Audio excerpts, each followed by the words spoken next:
Hyrule's a magical place where Link, as well as we who look over his shoulder, come into contact with a ton of weird creatures. And there are two of them that we see a lot, the BOKOBLINS and CHUS. However, today we will find out who would win if they ended up fighting each other. So, let's dive in right away. Now in one corner we have the CHUs, strange gelatinous creatures of living slime or jelly, often depicted with goofy facial features. Especially in games like The Wind Waker and Breath of the Wild, they look quite funny to be honest. But don't be fooled, they can be very dangerous. They come in a wide variety of colors and types, with some having different traits and behaviors depending on their color. Now in the beginning they were more harmless, but in time they would collect more and more power, and this started during the GameCube era. In The Wind Waker, for example, some, such as the blue and yellow kind, are capable of producing electricity as a defense mechanism, which is pretty darn effective. But they aren't the only types that can fight back more effectively, because in games like the Minish Cap we see even more types. Besides that, these enemies are relatively simple to beat. Something like a simple slash with the sword is enough to take down most varieties of them. But they can still fight back by jumping towards you, kind of tackling you to deal damage. And when it comes to the electricity type, you first need to stun them to even deal damage in any way. Otherwise, you'll be shocked, and a lot of things will go wrong. Now in the other corner, we have the mighty BOKOBLINS. These are bipedal creatures similar to the moblin enemies seen in other Zelda games. Now typically, these horrible beings carry various forms of weaponry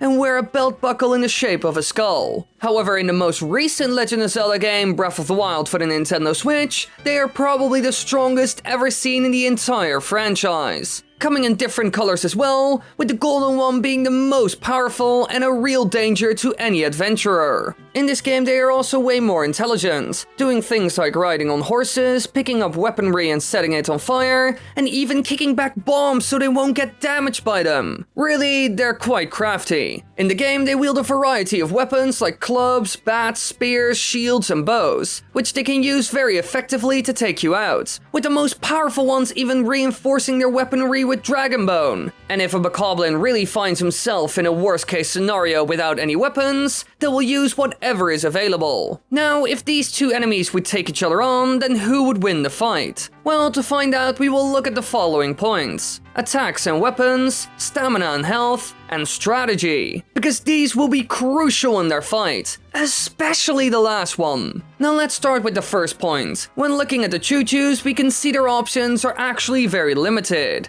All they can do is tackle their foes when they get close enough, and they can't really do this fast as well, which doesn't make it any better. So overall, you would think they don't really stand a chance against the mighty BOKOBLINS, who have horses and quite decent weaponry even. But actually, the different types of them that we see in some games can totally make the fight a whole lot more interesting. Just as an example, the electric ones will completely own some of the BOKOBLINS. If they attack with a melee weapon, they will certainly lose the fight. You really need to stun them or you will get shocked. Even if you use a spear to keep a distance, then you will still be hurt and won't really survive it. But it doesn't end there, because you also have dark CHUs who inhabit dark areas devoid of light and cannot be harmed by any ordinary weapons. Only one thing can really defeat them: direct light, since they turn into stone as soon as they come into contact with it, which will yet again make it all even harder for the BOKOBLINS if they don't know how to solve this problem. However, there are even more types of them that could be hard to beat, like the rock, spiny, fire, and ice CHUs, who all bring some new challenge to the table. By either being tougher, dealing a special type of damage with more range, set themselves up in such a way that using any melee weapon will hurt you just like the electric ones, and more. So while they might look very dumb and easy to beat, the BOKOBLINS will most likely have a hard time taking them on. Sure, I just said their main tactic was mostly tackling, but that was to throw you off a bit. So what could the BOKOBLINS possibly do to counter and defeat these slimy CHUs? Well, they have some tricks up their sleeves. While they can certainly ride into battle on horseback, swinging their weapons down to cut their foes to bits, this wouldn't really be enough to win. So they will have to use their other weapons like bows,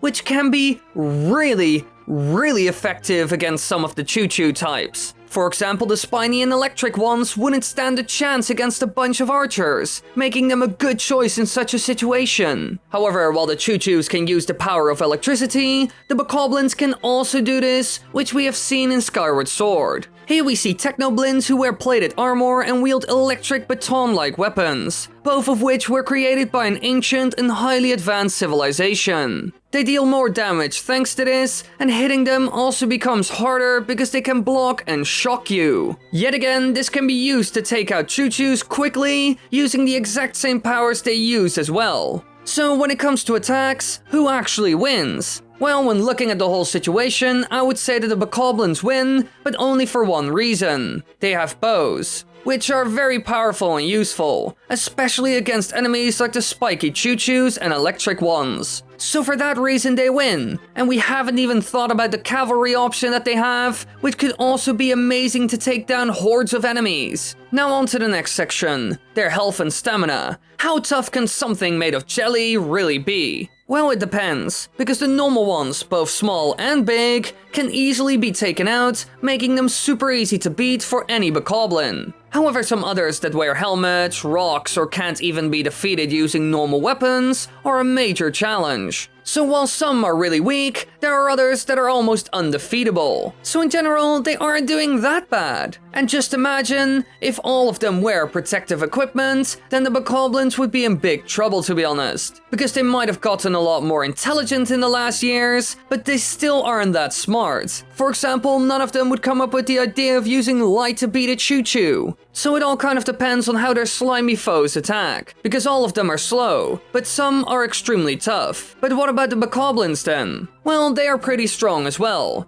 However, could they beat the CHUs in this department? Well, while only some of the weird jelly monsters are tough as nails, at least all of the BOKOBLINS can take some hits, with some of them having tons of health. So when it comes down to that, they probably have an edge overall. No CHU can take them out in one attack. This is already a good thing for them, but there's more to this, because their stamina is also a lot better. They are fast, and will keep fighting for a long time. So when you look at all of this, it just comes down to one thing. The BOKOBLINS have won another round, so things are getting harder and harder for the CHUs. Now on to the last section, which is certainly the most important out of all of them, because CHUs can actually win under the right circumstances. Let me actually give an example of this. Let's say we're in some random field in the land of Hyrule, with a camp full of BOKOBLINS in the middle of it. Now all of a sudden, a group of ice and fire CHUs make their way to them in an attempt to take down this small force. Slowly but surely they move towards them, but as you can imagine, the BOKOBLINS will notice them and attack right away. And when it comes to this group, none of them have a bow. They only have melee weapons. And as some of you can imagine, they probably won't win this fight. The CHUs will just jump towards them and release their elemental power and instantly beat the BOKOBLINS. Even if they manage to take out some, they will still release this energy, damaging BOKOBLINS, and especially the ice ones are dangerous, since you're frozen in place by them. In this scenario, they have almost no chance of winning. Those elemental powers are just way too strong, and without a bow, they can't beat them at a safe distance. However, if they actually had a tower with an archer on it, then some might still rush in and end up defeated, but the BOKOBLIN attacking from a distance will still win in the end. That's the important thing. They need to attack with ranged weapons. Even throwing something at them is better than going in with swords and spears. But still, some are hard to beat, like the rock type, who is very tough. But with ranged attacks, they have a high chance of winning at least. Now, if you add things like cavalry and technoblins to it all, their chance of winning increases even more, although they can also be countered to an extent.